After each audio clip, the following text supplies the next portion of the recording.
নমস্কাৰ। আজি আমি জানিম লাল বাহাদুৰ শাস্ত্ৰীৰ অনুপ্ৰেৰণামূলক জীৱনীৰ কথা আৰু লগতে তেখেতৰ মৃত্যুৰ আঁৰত লুকাই থকা এক ভয়ংকৰ সত্যৰ কথা। এগৰাকী প্ৰধানমন্ত্ৰী যিগৰাকীৰ হাতত দেশৰ ক্ষমতা আছিল, কিন্তু তেখেতৰ সম্পত্তি প্ৰায় নোহোৱাৰ দৰে আছিল। এজন নেতা যিগৰাকীয়ে 1965 চনত দেশত হোৱা যুদ্ধত সাহসেৰে দেশখনৰ হৈ নেতৃত্ব দিছিল। কিন্তু প্ৰশ্ন হয়, তাজখণ্ডত হোৱা সেই শান্তি চুক্তিৰ প্ৰায় কেইঘণ্টামানৰ পিছতেই তেখেতে মৃত্যুৰ সাৱটি ল'লে। কিয়? এই প্ৰশ্নৰ উত্তৰ আজিও বহুতে জানিবলৈ বিচাৰে। কোৱা হৈছিল সেয়া এক হৃদৰোগজনিত কাৰণত তেখেতে মৃত্যুৰ সাৱটি লৈছিল, কিন্তু বহুতে এই কথাষাৰ বিশ্বাস কৰিবলৈ টান পায়।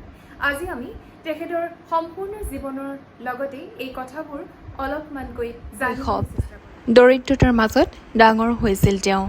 1904 চনৰ 2 অক্টোবৰত উত্তৰ প্ৰদেশৰ মোগলছ ৰাইডত লাল বাহাদুৰ শাস্ত্ৰীৰ জন্ম হৈছিল। মাত্ৰ 1.5 বছৰ বয়সতেই তেখেতে পিতৃক হেৰুৱাব লগা হৈছিল। মাকে অতি কষ্টৰে সন্তানসকলক ডাঙৰ দীঘল কৰিছিল। স্কুললৈ যাবলৈ বহু সময় তেওঁ খোজকাঢ়ি দূৰ পথ অতিক্ৰম কৰিব লগা হৈছিল।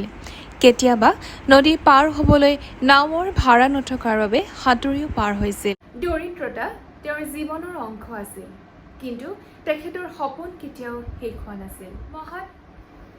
স্বাধীনতা আন্দোলনত যোগদান। মহাত্মা গান্ধীৰ আহ্বানে তেখেতৰ জীৱন সম্পূৰ্ণৰূপে জীৱনৰ দিশ সলনি কৰি পেলাইছিল। পঢ়া শুনা সামৰি তেখেতে স্বাধীনতা আন্দোলনত জঁপিয়াই পৰিছিল। কাশী বিদ্যাপীঠত অধ্যয়ন সম্পূৰ্ণ কৰাৰ পিছত তেখেতে শাস্ত্ৰী উপাধি লাভ কৰে আৰু তেতিয়াৰ পৰাই লাল বাহাদুৰ শাস্ত্ৰী হিচাপে সকলোৰে মাজত জনাজাত হৈ পৰে। এজন সৎ মন্ত্ৰী। স্বাধীনতাৰ পিছত তেওঁ বিভিন্ন মন্ত্ৰালয়ৰ দায়িত্ব পালন কৰে। 1956 চনত এটা ভয়ংকৰ ৰেল দুৰ্ঘটনা সংঘটিত হয়। তেওঁ ব্যক্তিগতভাৱে দুৰ্ঘটনাৰ বাবে নৈতিক দায়িত্ব স্বীকাৰ কৰি মন্ত্ৰীৰ পদৰ পৰা পদত্যাগ কৰিছিল। ভাৰতৰ দ্বিতীয়গৰাকী প্ৰধানমন্ত্ৰী হিচাপে 1964 চনত জৱাহৰলাল নেহৰুৰ মৃত্যুৰ পিছত তেখেতে ভাৰতবৰ্ষৰ প্ৰধানমন্ত্ৰী হিচাপে কাৰ্যভাৰ গ্ৰহণ কৰে। বহুতে ভাবিছিল এই সহজ সৰল মানুহজনে হয়তো দেশ চলাবই নোৱাৰিব, কিন্তু তেখেতে সকলোকে ভুল বুলি প্ৰমাণিত কৰিলে অতি সোনকালেই। 1965 চনৰ ভাৰত আৰু পাকিস্তানৰ যুদ্ধ। দেশত ভয় আৰু অনিশ্চয়তা। এই সময়ত শাস্ত্ৰীয়ে দৃঢ় কণ্ঠৰে দেশবাসীক একত্ৰিত কৰিছিল। তেখেতৰ বিখ্যাত আহ্বান আছিল জয় জৱান জয় কিষাণ। এই শ্লোগানে ভাৰতীয় সৈনিক আৰু কৃষক দুয়োকে সন্মান দিছিল। তাজখণ্ডৰ চুক্তি। যুদ্ধৰ পিছত শান্তি আলোচনাৰ বাবে ছোভিয়েট ইউনিয়নৰ তাজখণ্ডত বৈঠক অনুষ্ঠিত হয়।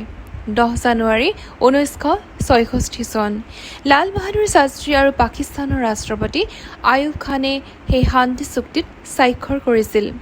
বিশ্বই এই ঘটনাক শান্তিৰ এক গুৰুত্বপূৰ্ণ পদক্ষেপ হিচাপে আদৰণি জনায়, কিন্তু কোনেও নাজানিছিল যে এইটোৱেই হ'ব তেওঁৰ জীৱনৰ শেষৰ দিন। এতিয়া প্ৰশ্ন হ'ল, সেই ৰাতিটোত আচলতে ঘটিছিল কি? তাজখণ্ডৰ শান্তিৰ চুক্তিত স্বাক্ষৰ কৰাৰ পিছতে নিশালৈ তেখেত অসুস্থ বুলি ঘোষণা কৰা হয় আৰু 11 জানুৱাৰী পুৱাৰ আগতে তেখেতৰ মৃত্যু হোৱা বুলি ঘোষণা কৰা হয়। আনুষ্ঠানিকভাৱে হৃদৰোগ মৃত্যুৰ কাৰণ বুলি কোৱা হৈছিল, কিন্তু ইয়াৰ পিছত বিভিন্ন প্ৰশ্ন আৰু বিতৰ্ক উত্থাপন হৈ থাকে। কিয় আজিও বিতৰ্ক আছে। বহু বছৰ ধৰি কিছুমান লেখক, সাংবাদিক আৰু পৰিয়ালৰ সদস্যই মৃত্যুৰ পৰিস্থিতি সম্পৰ্কে অধিক তদন্তৰ দাবী জনাই আহিছিল। আনহাতে বহু ইতিহাসবিদে উপলব্ধ তথ্যৰ ভিত্তিত আনুষ্ঠানিক হৃদৰোগৰ ব্যাখ্যাকেই গ্ৰহণ কৰে। সেইকাৰণে শাস্ত্ৰীৰ মৃত্যু আজিও ভাৰতীয় ইতিহাসৰ এক বিতৰ্কিত অধ্যায় হিচাপে আলোচনা কৰা হয়। তেখেতে এক অতি সৰল জীৱন যাপন কৰিছিল।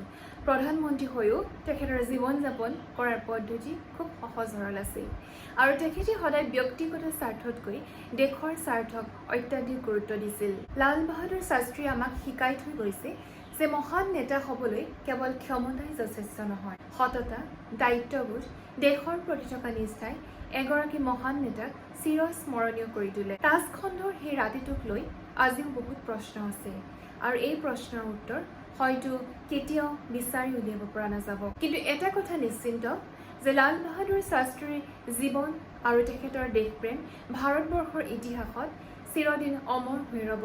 জয় জৱান, জয় কিষাণ।